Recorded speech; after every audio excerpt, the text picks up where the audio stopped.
Olá, sejam bem-vindos ao seminário. Hoje nós vamos conversar sobre as tecnologias emergentes que vão impactar consideravelmente a indústria nos próximos anos. E quem vai falar aqui conosco é o líder de estratégia da empresa de consultoria Accenture, Paulo Ossamo. Seja bem-vindo, Paulo. Obrigado, Mayara. Uma satisfação estar aqui. Paulo, antes da gente começar, vou pedir para você falar um pouquinho da sua formação, estratégia e relação com a tecnologia para os nossos alunos te conhecerem melhor. Não, legal. Bom, meu nome é Paulo Ossamo, eu já trabalho com tecnologia há 25 anos. Eu trabalho numa empresa chamada Accenture, é uma empresa que presta serviços de consultoria em tecnologia.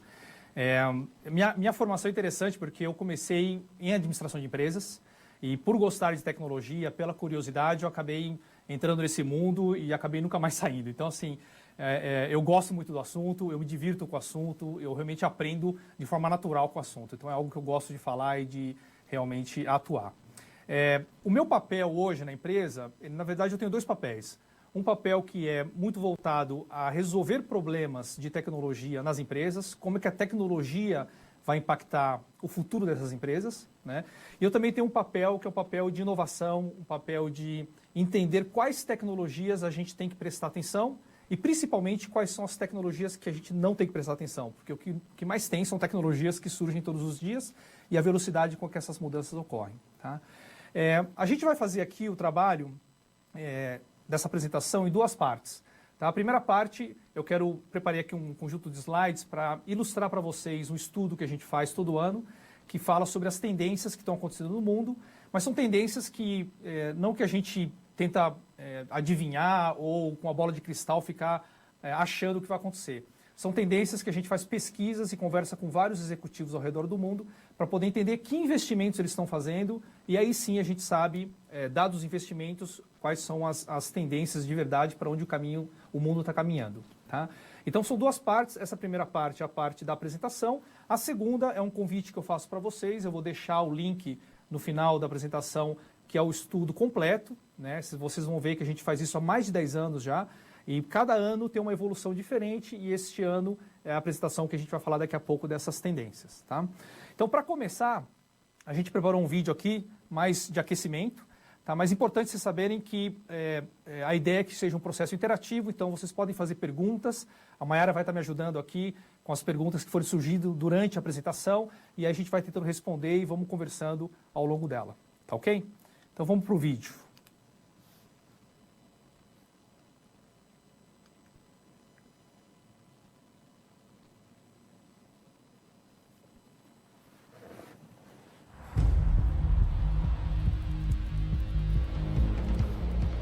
Quando a tecnologia liberta o potencial de empresas inteligentes, a vida das pessoas muda e melhora.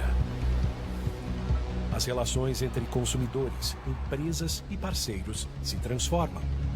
E pela primeira vez, essa troca acontece numa via de mão dupla. Integração, conexão, confiança. Mais do que tendências, transformações aplicadas hoje. Inteligência artificial cidadã, realidade estendida, veracidade de dados, empresa sem atrito, a internet do pensamento. A empresa inteligente transforma a sociedade. A sociedade transforma a empresa inteligente. É assim que os executivos reunidos nesta sala, na Bahia, redefinirão suas empresas.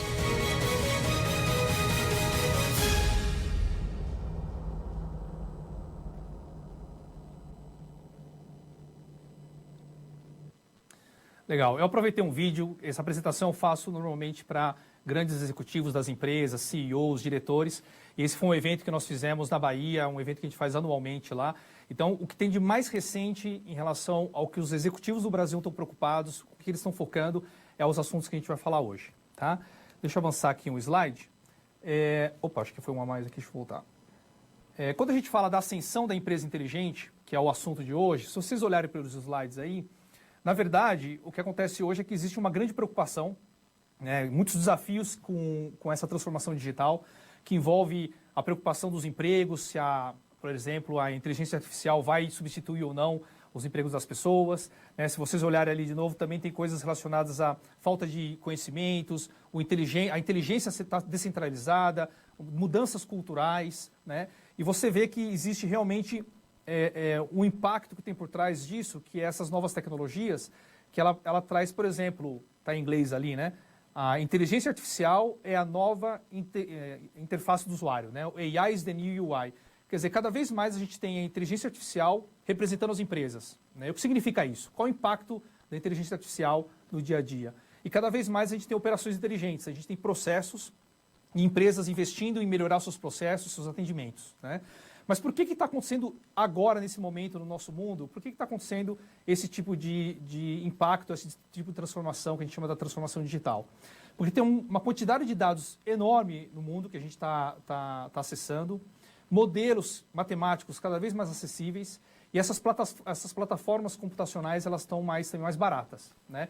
Então, quando você junta justamente novas tecnologias, você junta capacidade computacional, e você junta o custo para você poder processar esse tipo de coisa, é o que a gente fala que tem esse efeito combinatório de forças que acabam promovendo essa transformação digital, esse movimento que está acontecendo nesse momento. Tá? E na pesquisa que nós fizemos, deixa eu mostrar mais um aqui, quando a gente fala a gente olha as 5 tendências, né, se você olhar nos slides ali, cada uma dessas tendências, na verdade, foram uma pesquisa que nós fizemos, como eu já havia comentado, que a gente faz há mais de 10 anos, foram 25 países que a gente entrevista, entre eles o Brasil. A gente fala com 6.300 executivos, né, de diferentes indústrias. Né? E a conclusão deste ano é que realmente o foco é em cima dos avanços tecnológicos que vai melhorar realmente a forma com que as pessoas trabalham e como elas vivem. Né? Eu vou passar aqui com vocês rapidamente, são 5 tendências. Né?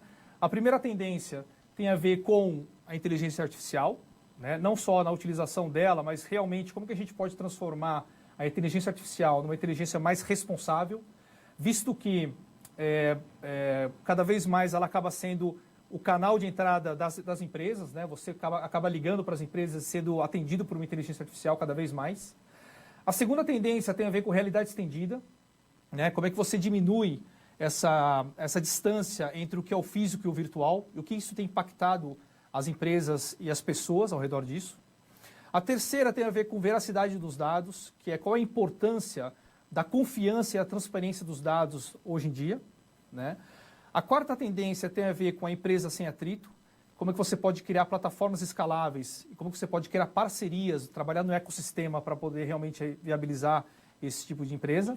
E por último, o que a gente chama da internet do pensamento, que é como você cria sistemas e ambientes distribuídos que realmente conseguem trabalhar de forma coordenada nesse novo modelo ou nesse novo processo de transformação da indústria. Tá? Então, avançando aqui, indo já para a primeira tendência, deixa eu só ver aqui, que é a IA responsável, né? E a inteligência artificial, acho que é interessante, no caso da IA responsável, da inteligência artificial responsável, porque apesar que pode parecer um negócio que é futurístico, de ciências, né, de filme, né, esse tipo de coisa, mas a verdade é que nós já somos um tanto, vamos dizer assim, viciados na inteligência artificial. Né? Por exemplo, eu estive no Google, há 6 meses atrás, no campus do Google, para entender um pouco dos investimentos que eles estão fazendo, como que eles estão trabalhando com isso.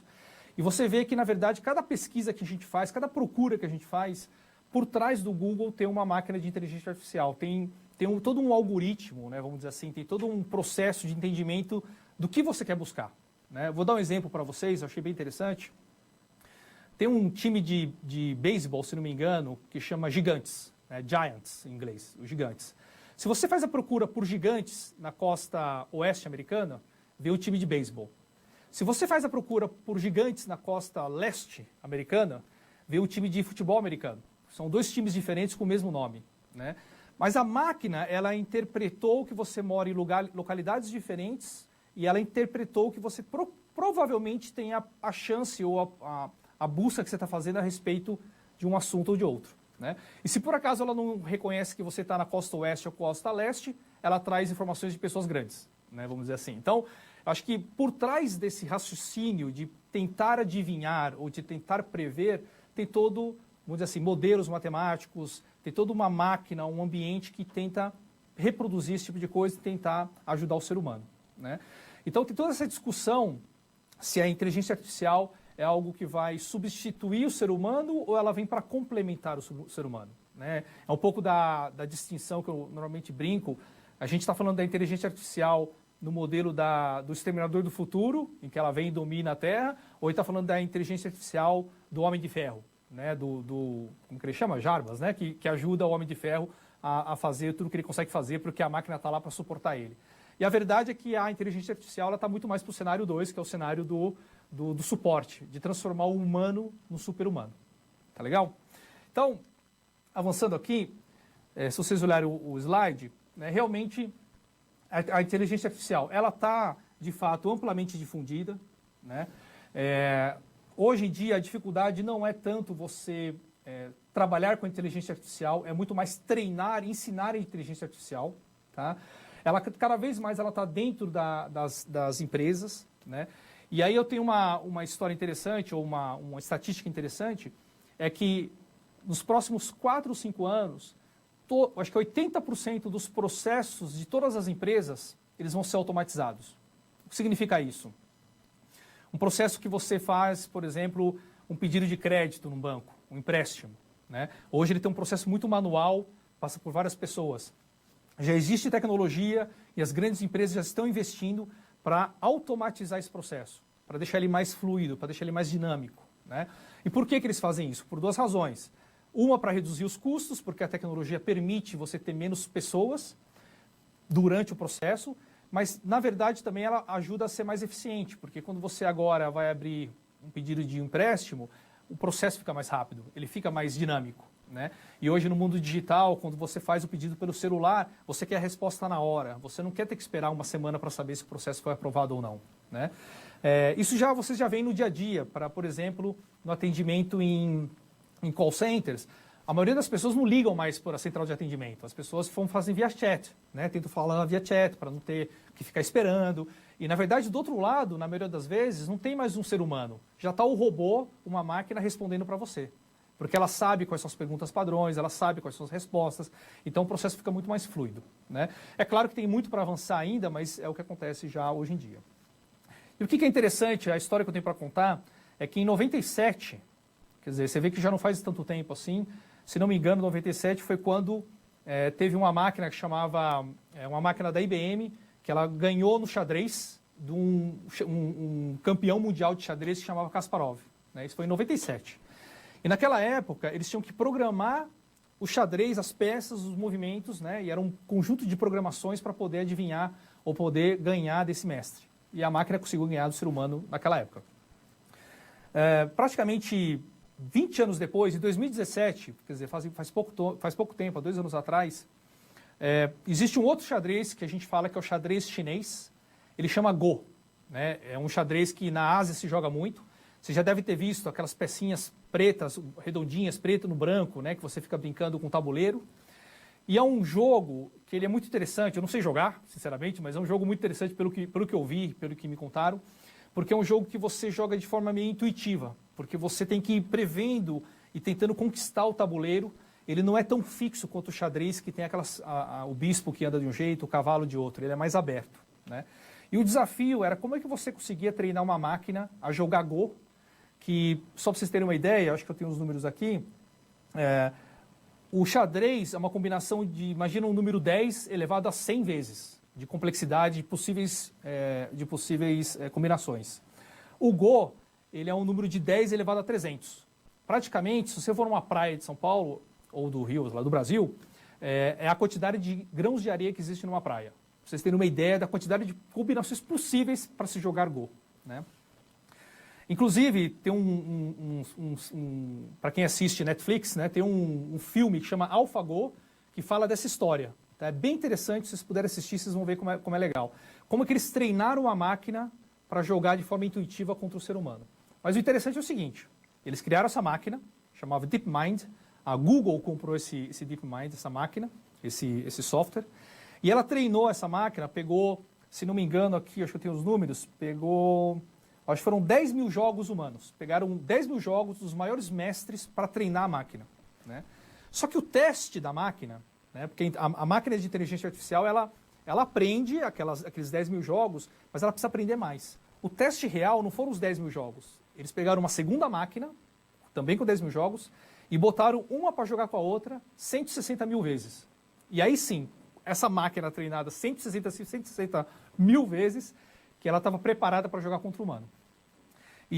Nesse documentário do Netflix mostra a máquina jogando, foi na Coreia, se não me engano, jogando com vários campeões mundiais, e esse coreano era o mestre de todos os mestres do Go, e todo mundo achava que ia ser 5-0 para o coreano. E na verdade ele perdeu o primeiro jogo, perdeu o segundo jogo, perdeu o terceiro jogo. No quarto jogo a máquina deu uma confusão ali, deu uma pane, aí ele ganhou o quarto jogo, mas no fim foi 4-1 e a máquina ganhou dele, e foi um acontecimento histórico, né? E de verdade, de lá para cá, inclusive o pessoal do DeepMind pararam de fazer esse tipo de coisa e estão investindo em outras atividades, mas realmente foi um significado muito importante para a humanidade, no sentido de ter uma máquina que aprende a jogar um jogo milenar, que é de forma muito intuitiva, e ganhar do ser humano, sem programação. Não tem linhas de código programando o que a máquina tem que fazer. Ela basicamente aprendeu tudo pelo processo de aprender os jogos humanos e depois jogando com o ser humano, tá? Só para fechar essa história, o desafio que eles estão agora querendo fazer é o seguinte: como é que eu pego essa máquina e pela mesma quantidade de horas que um ser humano joga, eu ponho para jogar com outro ser humano e realmente ver se ela ganha ou não, né? Porque aí tem uma desvantagem, a máquina ela pode aprender a jogar de forma muito mais rápida, né? Então eles estão avançando para isso também, tá ok? Então é só para ilustrar que isso já existe, a inteligência artificial é algo que já está no nosso dia a dia, nos carros autônomos, né? Cada vez mais os carros também estão sendo mais capazes de dirigir por eles mesmos. Mas o que a gente quer dizer, deixa eu avançar aqui, com uma inteligência artificial que ela realmente seja responsável, né? Pelo slide aqui, eu até trouxe um exemplo, isso aqui aconteceu, acho que há uns 5 anos atrás, uma das empresas de tecnologia lançou um chatbot, né, um robô de chats, para falar com os jogadores, né, online. E era justamente para poder colocar uma máquina para poder fazer o atendimento, tudo. E a máquina, ela começou bem, ela começou falando, bom dia, como que você está, etc. Depois de 24 horas, como vocês podem imaginar, para quem joga videogame aqui, sabe que essas salas de chat não são exatamente um local que as pessoas são educadas, né? Então a máquina, ela começou a aprender com isso, e ela começou a ficar viciada, vamos dizer assim, em gírias, ela começou a ficar preconceituosa, ela começou a ter um comportamento completamente desviado do que era o que era esperado por uma máquina que pudesse falar com adolescentes. Então essa empresa teve que derrubar essa máquina porque ela estava tomando já caminhos e fazendo coisas um pouco erradas ali no conceito do que ela deveria cumprir, né? Então é um exemplo de que cada vez mais uma vez, a máquina ela vai estar cada vez mais interagindo conosco, as empresas vão estar trabalhando com isso, e a gente precisa ter o ser humano, nós, ensinando as máquinas, né? Dizendo o que é o certo e o que é errado. Ela não sabe discernir o que é o certo e o errado, ela entende padrões. E, infelizmente, às vezes nos padrões, quando você pega padrões que um ser humano está interagindo, ela pode pegar vícios que não são exatamente o que deveria ser capturado. Ok? Então, avançando mais um aqui, também não vamos dizer assim, não quero ser o cavaleiro do apocalipse e dizer que as máquinas elas vão sempre tomar ações ruins ou que elas vão fazer coisas erradas e que a gente tem que estar sempre controlando elas. Na verdade, existem aplicações muito boas, né? Olha, aqui no slide eu trouxe três exemplos, né?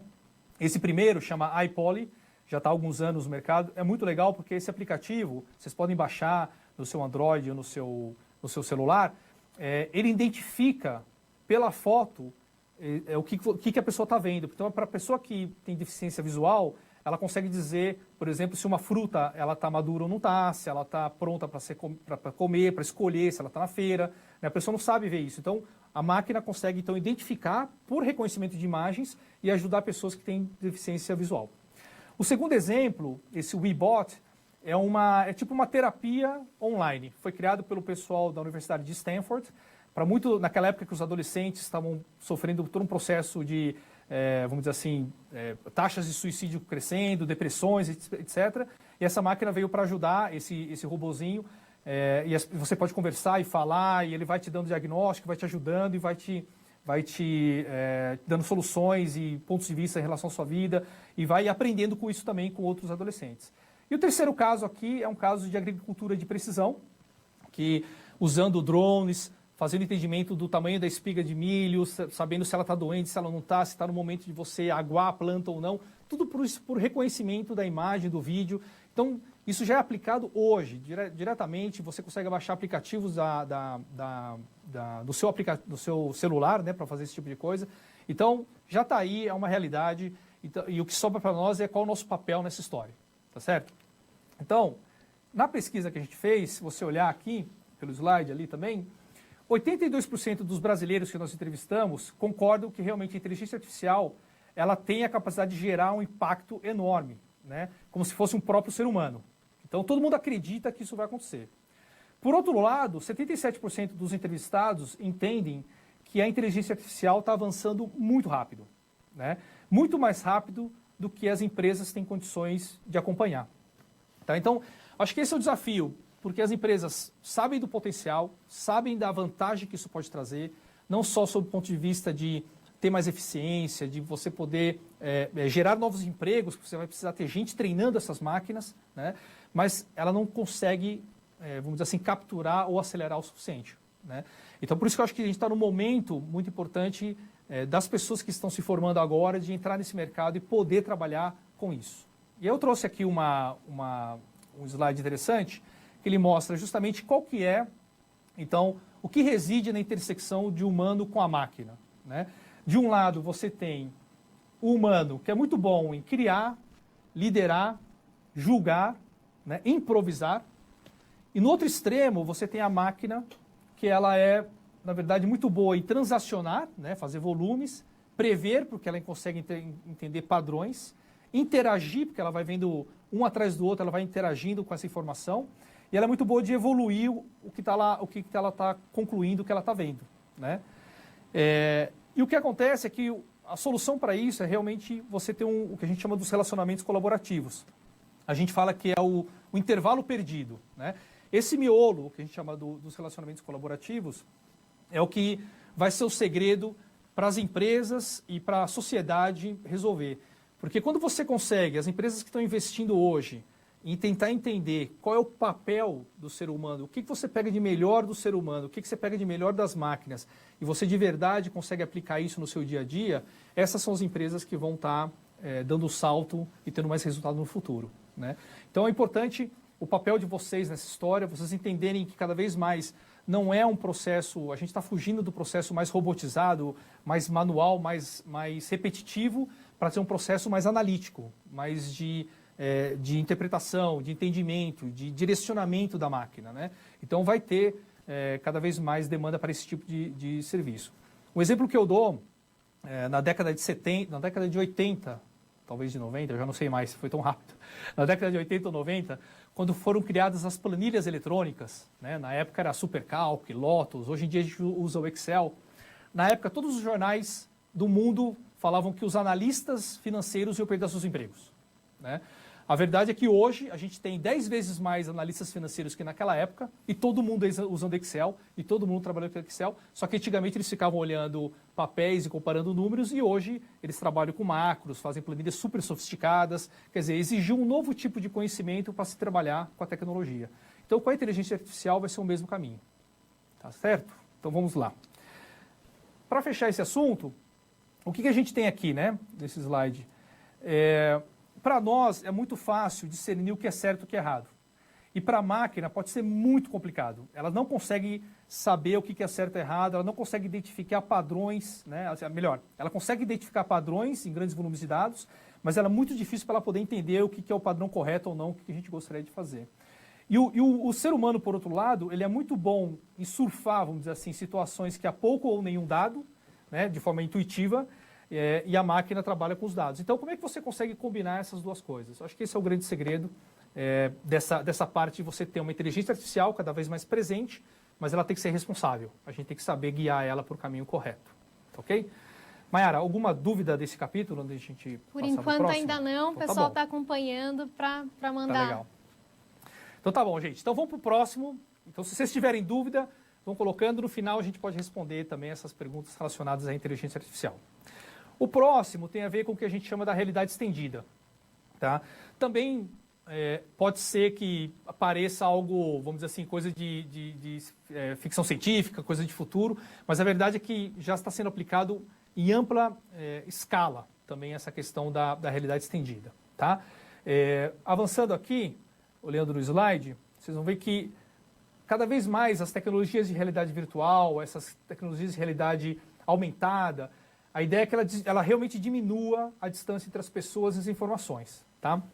E o exemplo que eu vou dar, fazendo referência ao Facebook, é interessante porque o Facebook, ele nasceu, tem os dados aqui, há mais ou menos 15 anos, nem parece, já faz 15 anos que o Facebook está aí, mas a verdade é que ele mudou a forma como a gente se relaciona. Né? Ele está amplamente difundido no nosso trabalho, na nossa vida. Para vocês terem ideia, algumas estatísticas aqui, algumas informações, em média, cada brasileiro acessa mais ou menos 40 vezes por dia alguma aplicação do Facebook. Estou falando do Facebook, Instagram, WhatsApp. A gente está falando de 2 bilhões de usuários por mês acessando, mandando informações do mundo inteiro.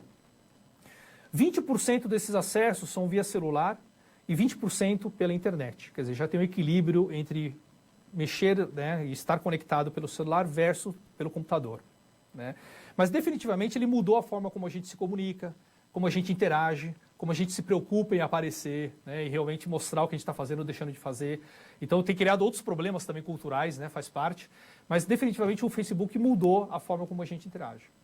E o Mark Zuckerberg, que é o presidente do Facebook, ele está investindo milhões e milhões, para não falar quase bilhões, $1 bilhão, no que ele chama dessa realidade estendida. Né? Ele comprou uma empresa que chama Oculus Rift, que é uma empresa especializada naqueles óculos, né, que você usa para poder se comunicar. E ele acredita que essa vai ser a forma de comunicação nos próximos anos. Então, ele acredita que realmente, nos próximos, talvez, 5 anos, no máximo 10 anos, boa parte da comunicação vai ser feita via um ambiente de realidade estendida. As reuniões, né, a interação que você pode ter com familiares e a relação que você vai ter com as pessoas. Então, ele está investindo muito dinheiro nisso. Não é só o Facebook que está investindo dinheiro nisso, a própria Amazon está colocando muito dinheiro também, Google, todas as grandes empresas de tecnologia estão investindo nisso porque é uma grande tendência e, de verdade, a forma de comunicar ela vai ter um outro patamar, né, que a gente vai sofrer nos próximos anos. Tá? Mas o que significa isso aplicado no dia a dia? Tá? Então, a gente tem um exemplo aqui que mostra, por exemplo, a Gap, que é uma empresa de produtos de roupa, né, e de moda, que ela começou a criar o que a gente chama como você vai vestir as roupas, né, provador virtual. O provador virtual, perfeito. Acho que a L'Oréal também fez a gente fez um sistema para eles que você pode fazer também a maquiagem também virtual, você olha, vai fazendo e olhando como é que fica as cores, a tonalidade. Então é uma forma de você usar dispositivos como celular ou espelhos e coisas do gênero para poder simular, né, o que vai ser a roupa e coisas parecidas. Força de campo conectada. A gente tem várias empresas que estão usando, por exemplo, áreas centralizadas e máquinas totalmente automatizadas, vamos colocar assim, que elas estão em campos, às vezes em minas de exploração de ferro, por exemplo, que tem uma máquina, tem um robô, e por ser um ambiente perigoso, a pessoa está lá operando centralmente, de forma segura, no local. Ou quando tem um desastre, isso já aconteceu também, num desastre que aconteceu num ambiente, as pessoas estão todas conectadas, centralizadas, ou as melhores pessoas, né, naquele assunto centralizadas atuando naquele desastre. Então, isso também já foi utilizado. E outras funções que a gente vê no dia a dia. Tá? Para vocês terem ideia, nós, lá como empresa onde eu trabalho na Accenture, a gente comprou uma empresa que chama Mac Envision. A Mac Envision é a empresa que faz os efeitos especiais daquele seriado Guerra dos Tronos, né, do Game of Thrones. E faz também do Perdidos no Espaço, tem vários filmes que eles fazem. E a gente, na verdade, adquiriu essa empresa porque a gente acredita que os próximos anos a demanda pelos serviços e projetos e trabalhos para você montar ambientes virtuais, ela vai ser cada vez maior, para que você possa utilizar isso. Vou dar um exemplo. Eu estava olhando o Walmart, né, que é uma rede mundial de varejo. Quando tem o Black Friday, inclusive vai ser agora, né, o Black Friday aqui no Brasil, acho que não sei se nos Estados Unidos acho que é uma data diferente. você olha a quantidade de pessoas que trabalham nas lojas, eles têm uma rotatividade muito alta. 50% das pessoas que estão na loja nunca passaram por um evento de Black Friday, né? Então, eles estão agora fazendo treinamento desses funcionários de forma virtual. Então, eles fazem toda a simulação deles passeando nas lojas, fazendo a organização e, de repente, abre as portas e começa a entrar gente e aquela confusão e eles têm que sair daquela confusão e conseguir ajudar as pessoas para conseguir viabilizar a venda e organizar as coisas para poder justamente não passar pelo trauma, porque o negócio ali parece que é um pouco mais selvagem do que aqui no Brasil. Então, assim, é uma forma também, que vocês podem ver, de utilização de realidade virtual para poder treinar as pessoas, tá? Eu trouxe aqui algumas estatísticas também, vamos dar uma olhadinha aqui, do que acho que avançou, peraí, do que realmente aqui no Brasil as pessoas acreditam que se realmente a realidade estendida ela vai entrar ou não, né? Você vê que 86% dos entrevistados acreditam que realmente vai ajudar a reduzir a distância e a engajar não só as pessoas, os profissionais e os clientes. Então, é uma tendência, muitos investimentos em cima disso. E essas áreas, você vê que a gente entrevistou mais de 260 executivos, eles realmente acreditam que vai ser muito bom. Você vê que mais da metade acredita que vai ser muito bom para visualização de dados, né? Quase metade na questão do atendimento ao cliente, como desenvolver novos produtos, como trazer uma melhor experiência, né? Por exemplo, manutenção. Acho que tem um caso que eu trouxe ali, se não me engano, da Airbus, que é uma empresa que faz aviões, que ela faz manutenção das turbinas de aviões em cima disso. Tá? Então, tem vários casos que isso pode ser aplicado. Tá, ok?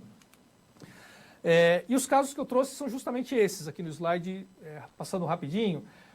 A BMW, por exemplo, ela tem feito e testado o uso de realidade estendida para justamente facilitar e fazer maior venda dos automóveis, entendendo como é que é o carro por dentro, por fora, motor, esse tipo de coisa.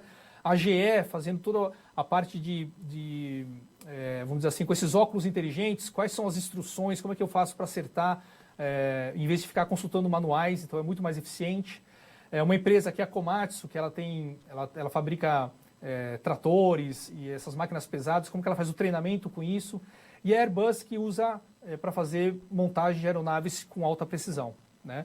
Então vocês veem que realmente é um tipo de utilização de tecnologia que ela já está existente. Talvez esse aqui demore um pouco mais do que a inteligência artificial, né? Por uma razão muito simples. A inteligência artificial ela já faz parte do nosso dia a dia, nos sites que a gente acessa, no celular, enquanto que nesse caso, às vezes, você precisa de um dispositivo para poder usar, né? Seja um celular, ou seja um óculos, uma máscara, né? Eu estava vendo um exemplo interessante. A Amazon está desenvolvendo espelhos que você pode estar olhando o espelho, testando a roupa e ela já projeta em você no espelho para você poder fazer o pedido da roupa. Porque eu acho que uma das dificuldades maiores é você ficar pedindo a roupa, não sabe se vai servir, se vai cair bem, né? Então você imagina o tipo de impacto que pode ter na indústria de moda, na indústria do varejo, né? Na indústria em geral. Então isso vai chegar, aos poucos já está sendo uma realidade para nós. Ok? Então, antes de partir para o próximo, alguma pergunta neste?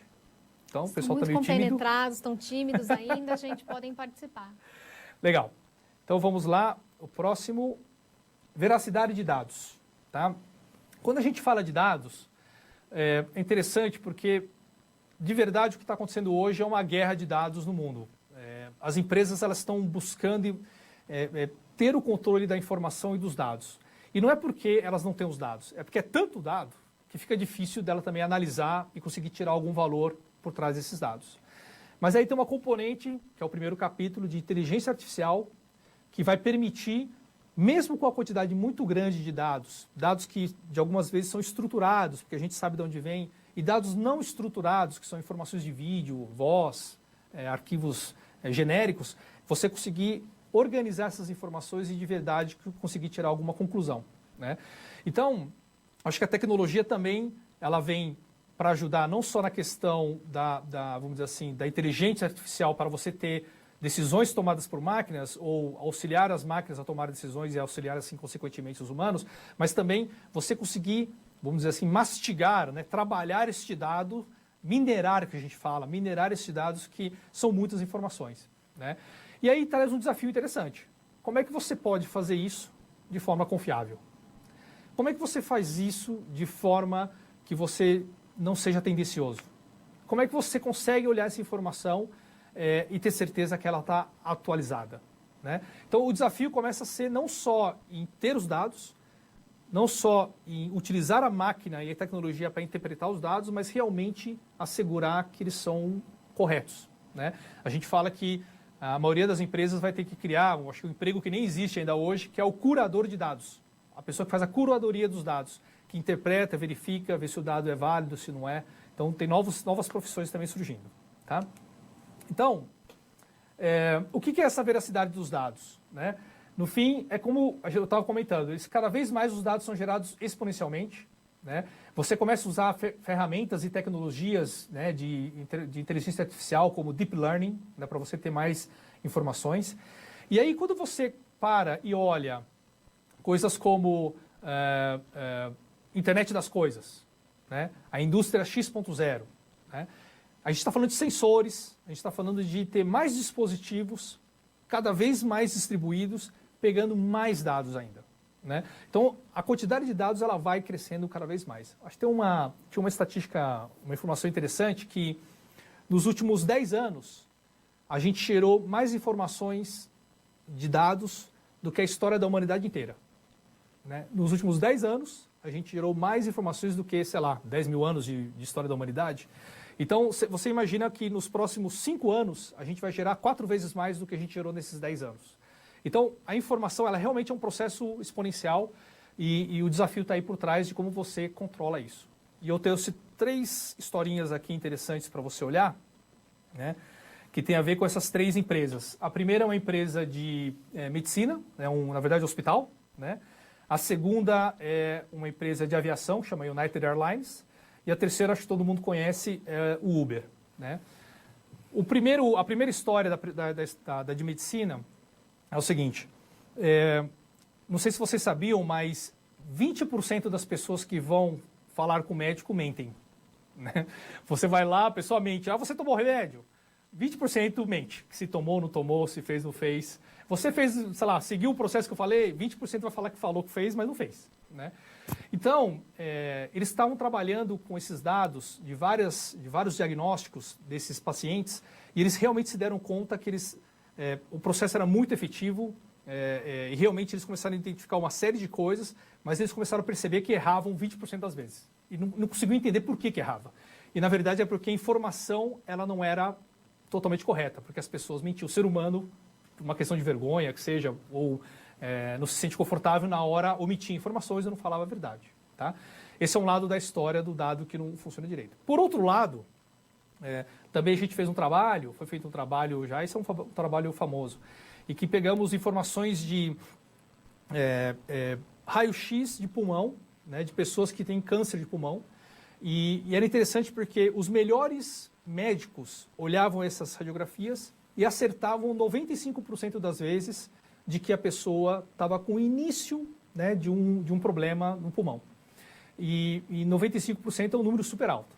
Quando a gente colocou essas informações na máquina, a máquina começou a identificar e dava 97%.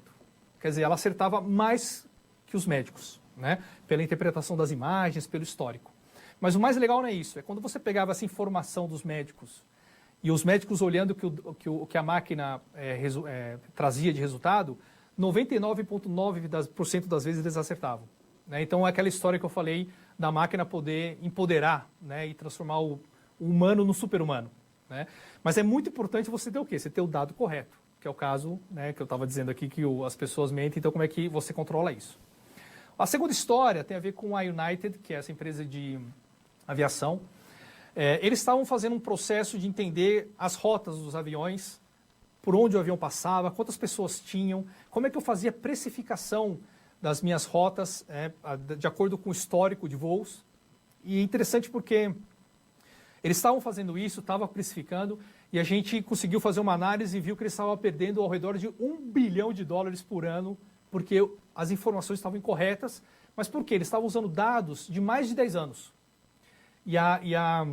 Então, quer dizer, era um dado que a gente fala que é um dado já caducado, um dado já velho, né?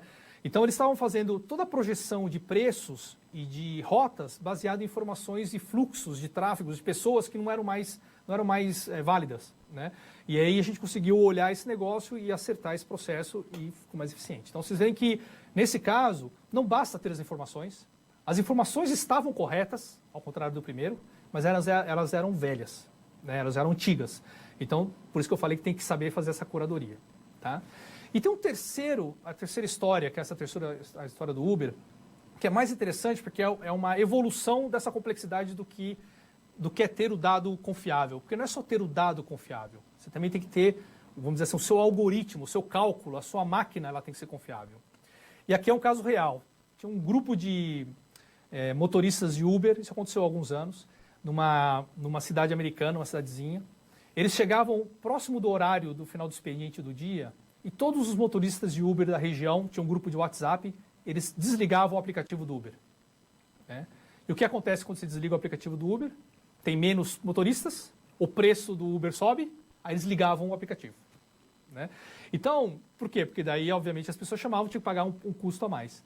Então, vocês veem que este caso é um caso em que a informação está correta, a informação não é velha, mas os usuários, nesse caso, os motoristas, estavam fazendo uma manipulação do algoritmo para poder ganhar mais com as viagens, né? Então, vocês começam a ver como é complexo o processo de você manter a confiança. Porque o que acontece? No mundo digital, nessa transformação digital, eu falei da inteligência artificial como a representante das empresas, né? Eu falei da realidade estendida, você cada vez mais interagindo de forma separada. E aqui os dados. Se você não tem confiança, se o consumidor, as pessoas, nós perdemos a confiança nas empresas, a empresa ela acaba, né? Então é muito importante aqui o caso realmente se preocupar e a gente começar a formar profissionais que possam estar avaliando e trabalhando com essa questão da informação, do dado, e é uma tendência muito grande nos dias de hoje. Ok? Eu tenho um outro exemplo aqui, esse aqui eu vou falar um pouco mais rápido, porque eu já estou me estendendo aqui nos meus horários, mas vocês devem ter ouvido, na época que teve o Trump foi eleito, que o Facebook teve uma grande influência, porque ele acabou fazendo uma questão de fake news, né, de informações falsas. Mas, na verdade, independente do caso do Trump e do caso do Facebook, eu só queria ilustrar aqui, porque tinha uma empresa por trás, que ela conseguiu identificar padrões do ser humano utilizando o Facebook. Isso que é a parte interessante, né? Se não me engano, eu tenho os números aqui, eles classificaram as pessoas em 5 tipos de personalidades. Você tinha a pessoa que era mais aberta, uma pessoa que era mais consciente, outra pessoa que era mais extrovertida, agradável ou neurótico, né? E como que eles separavam isso? Eles pegaram 100 pessoas e, de acordo com os likes, com os joinhas, eles foram separando do que você dá de joinha nesse grupo de 5 pessoas. Então, eles mapearam o tipo de pessoa nesses 5 grupos, né? E aí, todo mundo que está no Facebook e clica, eles já sabem em qual dos 5 você cai. E dependendo do qual grupo que você cai, ele consegue te dar propagandas e coisas mais que você tem interesse, né? E todo mundo aqui usa esses aplicativos, sabe que vem lá as propagandas e sempre vem propaganda da mesma coisa, ou se você faz uma pesquisa, vem a propaganda. Em alguns casos você nem imagina como é que veio aquela propaganda se você nem clicou no Facebook, mas está lá a propaganda, porque é esse algoritmo que está por trás. E o interessante, só para ilustrar, eles dizem que se você tiver 100 joinhas lá, 100 likes, o Facebook te conhece melhor do que a sua família. Se você tiver 300 joinhas, o Facebook conhece você melhor do que o seu parceiro. Se você tiver 500 joinhas, ele conhece você melhor do que você mesmo, né? E eles fizeram um teste. Eles pegaram algumas pessoas, para quem tinha mais desses 500, e fizeram uma competição para saber quantos copos de cerveja essas pessoas iam tomar durante uma semana. E elas tinham que ir lá dizer e logar. E foi interessante porque ele acertou 95% das vezes que essas pessoas, da quantidade de vezes que essas pessoas tomavam cerveja. Então, tem todo um processo, tem todo um algoritmo, tem toda uma informação, tem todos os dados por trás, né? Eu acho que é legal essa história mais para vocês entenderem qual que é a importância, onde pode chegar, como é que a gente pode conhecer as pessoas e de verdade trabalhar com isso e tirar valor disso, né? Não por causa dos fake news que promoveram aí a campanha do Trump, mas para muitas outras coisas que a gente pode usar de forma interessante. Ok? Então, vamos lá. Opa. Da pesquisa que a gente fez, 78% dos brasileiros concordam que realmente os dados estão sendo utilizados de cada vez mais de forma, vamos dizer assim, sem precedentes, né, para se tomar decisões no dia a dia. E 54% concordam que muitos ainda não investiram essa, vamos dizer assim, esse esforço, ou essa mudança que precisa ser feita para se adaptar para essa quantidade de dados. Então vamos lá. Alguns casos muito rápidos aqui. Acho que todo mundo aqui, ou todo mundo não, mas todo mundo já viu pelo menos essas pulseiras que marcam passos e coisas do gênero. Tinha uma promoção, esse Fitbit fez uma promoção para as pessoas que pudessem andar mais, ia ganhar desconto na compra de coisas. E teve gente que começou a colocar a pulseirinha no ventilador. E aí o ventilador ficava girando e aí ficava contando os passos, né? Então você vê, é um tipo de manipulação do algoritmo para poder ganhar vantagem. Aí tem outros casos da Siemens, da Reuters, que também começavam a mudar isso para usar dados do Twitter. E o da Amazon, que eu acho que é o mais interessante, porque tinha muita gente que estava anunciando produtos na Amazon e ela colocava outras pessoas pagas para fazer bons reviews, boas revisões do produto. E aí enganar o consumidor dizendo que era, né? Então, mais uma vez, a pessoa ou as pessoas tentando de forma maliciosa alterar, né, as máquinas para poder sair na lista de top recomendações e coisas do gênero. Tá? Então, veracidade dos dados é um assunto super sério, um assunto super assim, atual. Com certeza tem muito para ser feito, não só no Brasil, mas pelas empresas também. E vai ter muita oportunidade de trabalho nos próximos anos. Como estamos aí, Mayara? Então, a grande dúvida dos nossos alunos aqui é como fazer parte desse mercado, como se preparar para esse mercado, para usar a tecnologia como aliada e não esse receio de que a tecnologia vai engolir eles. Perfeito. Tem um debate muito grande, realmente tem uma facção, vamos dizer assim, que pensa que realmente as máquinas vão vir e vão acabar com todos os empregos, né? E tem uma outra facção que diz, não, as máquinas estão aqui para justamente dar mais oportunidades e realmente melhorar a nossa vida, né? Eu acho que, de fato, você pode, de forma muito fácil, cair de um lado ou do outro, né? Então tem que tomar muito cuidado em relação a como que a gente consegue se preparar para isso. A preparação, hoje em dia, é um grande desafio, porque não existem, talvez pela novidade, pela tecnologia que vai surgindo, pelas coisas que vão aparecendo, não existe um caminho, não existe algo estruturado que a gente diz e fala assim, ó, estude isso que você vai aprender e vai fazer, né? Então, eu acho que está muito mais desenvolver essas capacidades analíticas, essas capacidades de você trabalhar com o que a gente fala das qualidades mais soft, né? Das qualidades não tanto, vamos dizer assim, os skills que são mais fixos, os skills que são mais variáveis, para você poder justamente ter esse jogo de cintura. Acho que o jogo de cintura é uma parte, curiosidade é outra, né? Estar antenado é muito importante nos dias de hoje. E, obviamente, existem cada vez mais, vai surgindo alguns cursos de especialização que você pode fazer para poder aprender um pouco mais, né? E como eu vindo de administração, vindo de um curso de humanas e sendo apaixonado por tecnologia, na verdade, o que faz a diferença é eu estar sempre lendo, aprendendo, disposto a entender, né, saber os movimentos. E eu também não sou um tecnólogo que sabe dos detalhes. Já codifiquei na minha vida, mas eu não codifico mais. Então, não sou um cara que vai ficar lá, botando a mão vamos dizer assim, na massa, fazendo. Mas, assim, ter a curiosidade de entender, estar por dentro, faz parte desse conjunto de skills que tem muito mais a ver com a sua forma de atuar e realmente se preparar para o mercado do que se preocupar com questões muito técnicas, skills muito, vamos dizer assim, fixos, né? Você tem que ser um pouco mais variável nesse sentido. Não só seguir, né, o que tem no currículo, mas tentar também... Exatamente, ao redor, complementar, né? Isso. Acho que o segredo está na complementariedade, né? E você conseguir saber trabalhar esses outros skills, esses outros conhecimentos. Paulo, e você mostrou também para a gente os números ali do Brasil, mas o que o Brasil pode fazer para, né, deixar de ser um pouco tímido nesses investimentos e mudar ali a situação um pouco no panorama desses investimentos em tecnologia? É interessante, porque depois da crise de 2008, que foi a crise, vamos dizer assim, americana, né, da bolha imobiliária, a verdade é que sobrou-se, ou está sobrado muito capital no mundo, porque os países emergentes como o Brasil, Rússia, os outros países começaram a diminuir a velocidade e começou a sobrar capital. Não tem aonde os grandes fundos de investimento colocar seu dinheiro. E aí você vê um movimento ao redor do mundo da quantidade de startups, né, que estão surgindo. Eu tive a oportunidade de conhecer também Israel. É incrível a quantidade de startups que estão surgindo, a quantidade de dinheiro sendo investido nessas empresas que estão explorando essas novas tecnologias, né, para poder trazer coisas diferentes. E no Brasil, que é a sua pergunta, né, o Brasil, na verdade, tem investido sim também. Vocês podem ver que grandes bancos no Brasil têm a sua própria incubadora, né, em alguns casos. Várias empresas estão investindo em ter suas áreas de inovação cada vez mais.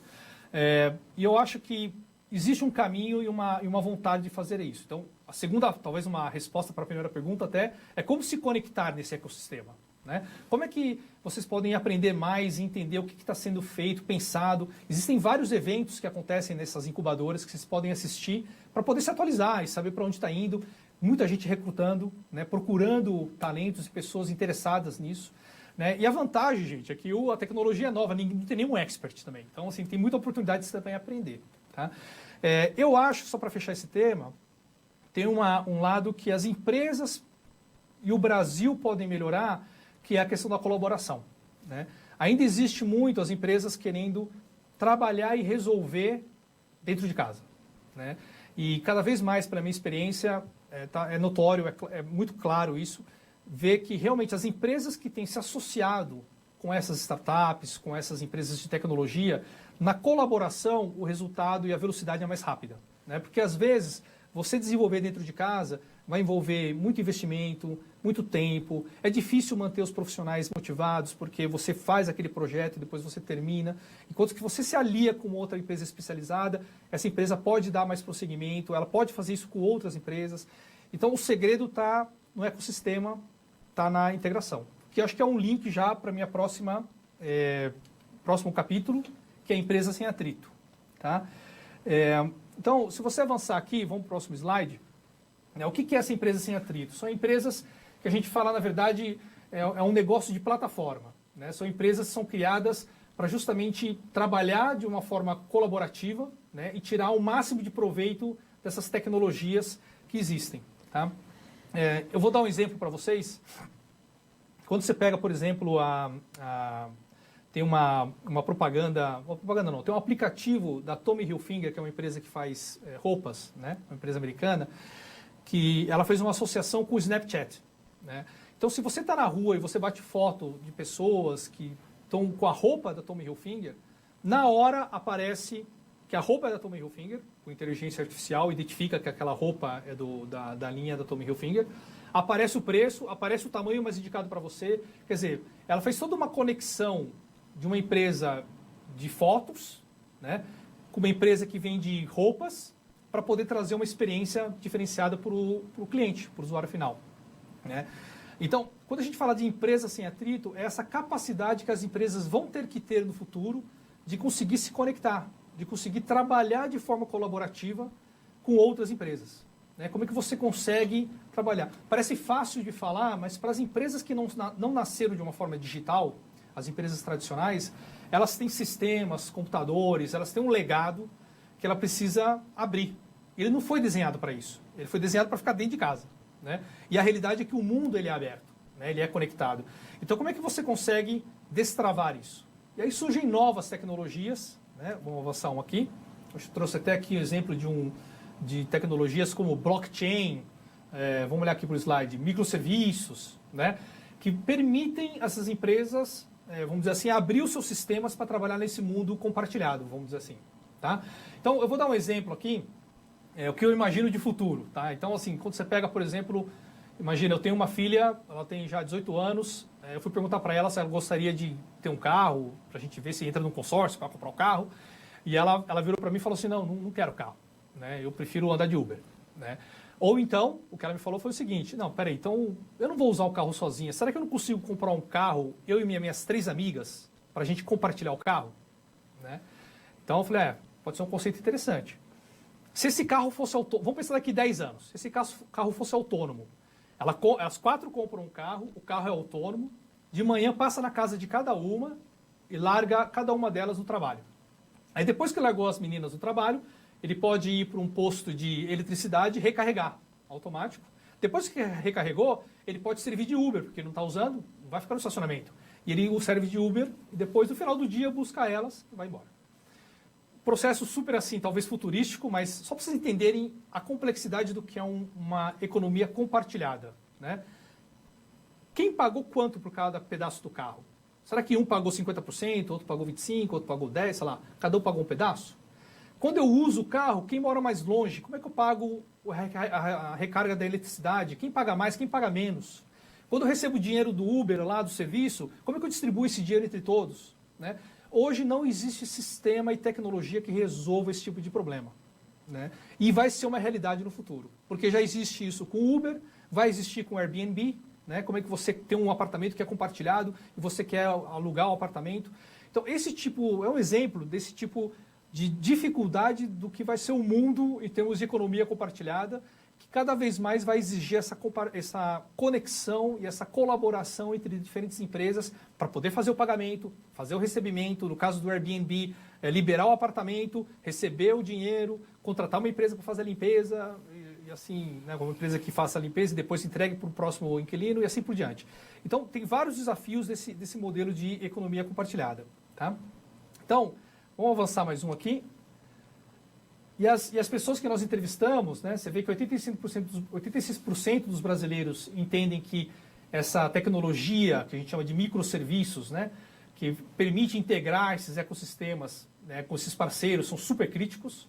Tá? Eu estou tentando não ser muito técnico aqui, porque é uma tecnologia que permite isso.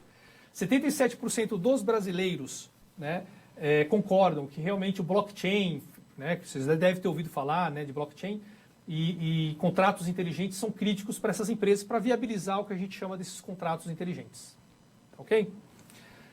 Então vamos lá. E a gente vê alguns casos aqui, por uma questão de tempo eu vou passar um pouco mais rápido, mas a gente tem vários casos que nós usamos tecnologias novas para justamente identificar, por exemplo, esse primeiro caso, usamos o blockchain para identificar aquela questão dos refugiados, de onde eles vêm, para onde eles estão indo, porque eles não carregam os documentos, como é que você consegue resolver esse problema, enviar dinheiro para quem trabalha num país, em outro país. Tem várias soluções que estão surgindo para esse novo momento que a gente está vivendo no mundo.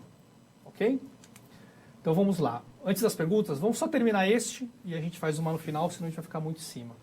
Então, o próximo é internet do pensamento. O que é a internet do pensamento, né? Na verdade, o que está acontecendo hoje é que existe um movimento nos últimos anos que é pegar tudo o que existe de tecnologia e soluções e jogar para a nuvem, né? De uma forma ou de outra, a nuvem tem sido uma forma de viabilizar as empresas a simplificar a sua infraestrutura, a dar mais agilidade. Então, pegar o que existe hoje e jogar para a nuvem. Por outro lado, o que está acontecendo é que a capacidade de processamento e os dispositivos estão cada vez ficando mais potentes. Então, os celulares estão ficando mais potentes. Dispositivos, por exemplo, esse que controla aqui os slides ficam mais potentes. Você começa a ter muito mais capacidade de processar informação, sensores para pegar a informação estão cada vez mais potentes. Então, a tendência, essa última tendência, tem muito a ver em jogar o processamento, essa inteligência para as pontas. Tá? Trabalhar no limite, né, digo assim, do processamento. Então, isso vai trazer muitas outras oportunidades. Tá? Então, se a gente olhar aqui no slide, quando a gente fala dessa internet do pensamento, é que cada vez mais a tendência, né, é que você tenha que integrar essas ferramentas, que são ferramentas cada vez mais inteligentes, equilibrar essa questão da centralização da nuvem versus descentralizar, que é o cloud versus edge, né, aponta as extremidades, e realmente alavancar essa possibilidade, essa oferta que existe de hardware ou de soluções que são cada vez mais customizadas, né? Você vê, um exemplo bom disso por exemplo, os drones. Cada vez mais drones que são inteligentes, eles são cada vez menores, eles estão cada vez mais baratos, e são peças de hardware que já existem, que eles compõem e lançam um novo produto, tá? Cada vez mais. Um exemplo muito legal, acho que eu tenho aqui, até antes de passar por exemplo, só pegando aqui a estatística, 82% dos brasileiros entrevistados realmente entendem que essas informações em tempo real vai ter um novo significado, né? Porque as máquinas vão estar na ponta e você vai poder tomar ações muito mais rápidas. E 85% dos brasileiros também concordam que essas empresas vão ter que balancear entre o que está centralizado versus o que está distribuído para dar essa agilidade, né? E você dá essa inteligência em todos os lugares. Mas eu queria só aproveitar aqui e falar dos casos, e um caso específico, que esse primeiro chama Neuropace. É um dispositivo que foi criado, ele é muito interessante, porque é um dispositivo que foi criado, que ele vai aqui é um implante que vai debaixo da pele, aqui no cérebro, que ele fica identificando o seu comportamento cerebral, para saber as ondas, né? E dependendo do seu padrão de ondas, o que está acontecendo, ele sabe se você vai ter alguma reação, algum colapso, alguma coisa. E ele faz uma descarga, né, para poder justamente evitar esse tipo de coisa. Ele tem uma eficiência de 98% das vezes e tem ajudado muito as pessoas. Então, qual que é o processo, só para vocês entenderem por trás? Então, primeiro que é um dispositivo que está desconectado, né? Ele está ali capturando informações, tem uma certa inteligência. Em algum momento do dia, ele de forma sem fio, ele comunica com o computador e manda essas informações para a nuvem. Lá, eles pegam informações do mundo inteiro de vários pacientes, combinam essa informação para saber qual é o padrão que pode ter de ataques desses problemas e mandam de volta para o dispositivo e ele fica cada vez mais inteligente para achar esses padrões. E o dispositivo, ele atua de forma desconectada, né? Então, esse é um exemplo do que eu estou querendo dizer em relação ao processamento centralizado versus distribuído, né? Você imagina toda a questão dos carros autônomos, toda a questão da automação em geral, cada vez isso vai ser mais evidente, mais presente no nosso dia a dia. Tá ok? Então, para finalizar, são 5 tendências, tá? O link da pesquisa está aí na tela, vocês podem anotar e depois acessar. Tem já do ano passado, desse ano, do ano que vem já está lá também disponível. É bom vocês darem uma olhada, dá para estudar, dá para vocês entenderem, dá para vocês terem uma ideia para onde o mundo está indo, acho que vai ajudar bastante vocês. O momento é muito oportuno, porque realmente é um momento de transformação. Eu acredito que o Brasil agora também é um momento de retomada, né?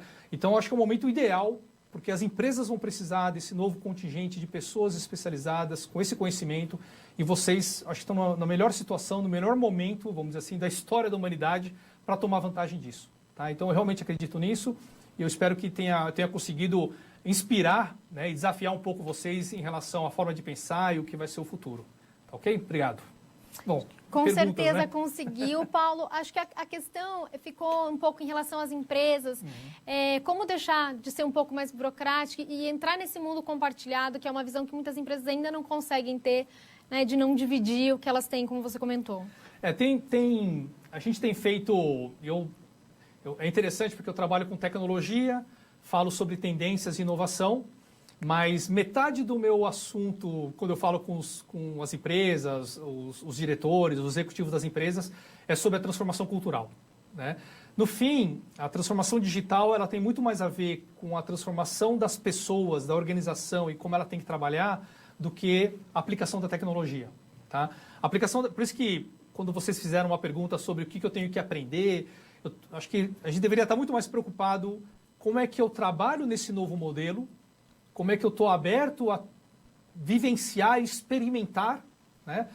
Como é que eu posso fazer um processo em que eu me associo e aprendo continuamente, do que algo em que eu fico fixo numa empresa ou num departamento e faço só aquilo, eu tenho que resolver o problema sozinho, versus eu peço ajuda, eu tenho uma rede de pessoas, eu não trabalho só no departamento, eu trabalho em outras áreas, eu trabalho de uma forma mais ágil, eu trabalho de uma forma orientada a uma entrega específica e não a um produto, orientado à experiência do meu cliente, do meu usuário, do meu consumidor, que seja, e não orientado ao que eu quero vender e ao que eu quero oferecer de soluções, né? Então, a mudança ela acaba sendo muito mais cultural na forma de trabalho, na forma de colaborar, do que efetivamente tecnológica. Claro, tecnológica é legal, porque você aprende e vai surgindo coisas novas, mas esse desafio das pessoas, das organizações, está no meio do caminho. Assim, não tem uma resposta do tipo, olha, você vai encontrar organizações completamente prontas. Muito pelo contrário, todas elas estão tentando aprender, tá? Então, é um bom momento para também entrar no mercado de trabalho e aprender essa forma nova de trabalhar. Perfeito. E que recado final que você deixa para os nossos alunos e também acho que para os docentes ajudarem esses alunos nessa preparação para esse mundo, né, líquido que líquido é uma palavra, não consegue acompanhar. Você pegou bem. Acho que é um mundo, a gente fala que realmente líquido porque ele rapidamente ele se molda com a situação e esse é o desafio, né? Porque ele vai dependendo do que acontece, ele vai mudando. Eu acho que a mensagem que eu gostaria de deixar é realmente abrir um pouco a mente, abrir um pouco, baixar um pouco as barreiras para o que do que são essas novas tecnologias. Eu vejo muita gente aí no mercado de trabalho que olha, fala de tecnologia e fala, não, esse negócio não é para mim, é muito complicado, não consigo entender.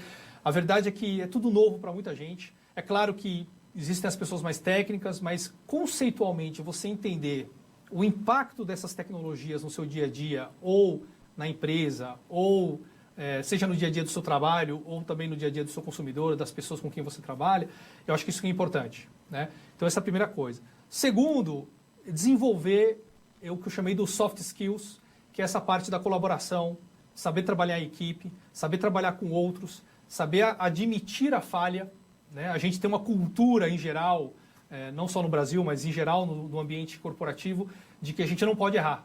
Você tem que fazer, você tem que entregar, tem que fazer tudo certo, não pode errar. E eu acho que o modelo novo não é assim. O modelo novo é, deixa eu experimentar, em vez de fazer algo grande, deixa eu fazer algo um pouco mais concentrado e deixa eu ver se dá certo. Se não der, eu tento outra coisa. As startups trabalham assim. Eu vou atento, eles falam que pivotam. Pivota para uma outra coisa, tenta outra coisa. E as empresas estão aprendendo a fazer isso. E eu acho que no dia a dia, mesmo na forma de ensinar e fazer também, tinha que ser um processo mais dinâmico, mais interativo. Eu acho que isso já pode ser criado, esse modelo de trabalho, de interação. Acho que pode ser um negócio de diferencial para vocês. Como você falou, é para eles olharem mais como uma oportunidade do que como um desafio ou algo que possa atrapalhar eles. Até porque deixa o trabalho um pouco mais dinâmico, né? Perfeito. Acho que, de novo, como eu tenho comentado, o momento é agora. Esse negócio de transformação digital, celulares, a facilidade da tecnologia, não existe na história da humanidade. A gente fala que é a quarta revolução industrial justamente por causa disso. Essa combinação de fatores, essa disponibilidade de capital, essa vontade que as empresas, não é nem vontade, né? Essa pressão que elas estão sofrendo, porque nós, consumidores, estamos exigindo, né, essa mudança. Você vê a indústria financeira muito pressionada, você vê novos bancos digitais surgindo, os antigos preocupados como é que eles fazem para se adaptar e acelerar esse processo. Isso vai acontecer para todas as indústrias e eu acho que é essa a parte mais legal. Vocês vão participar e entrar nesse ambiente de trabalho, nesse modelo que todas estão investindo nesse momento. Perfeito, obrigado pela sua presença, Paulo. Paulo. Prazer, muito obrigado. Bom, e vocês, obrigado por nos acompanharem. Nós ficamos por aqui, até a próxima. Tchau!